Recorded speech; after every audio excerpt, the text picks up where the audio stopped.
dahil after ilang buwang intriga ay formal nang sinampahan ni Kim Chiu ang kanyang kapatid na si Lakam ng reklamong qualified theft.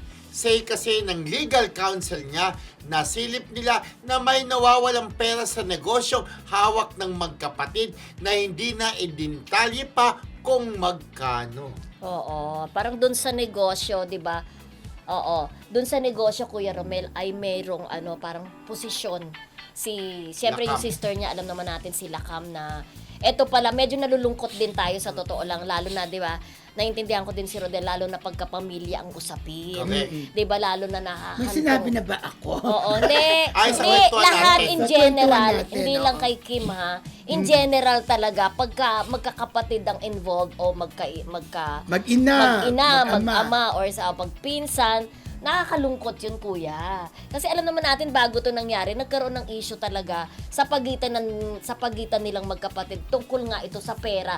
At hindi naman natin akalain na aabot Abot. sa pagsampa ng kaso. Kumbaga yun ang nakakalungkot Oo. na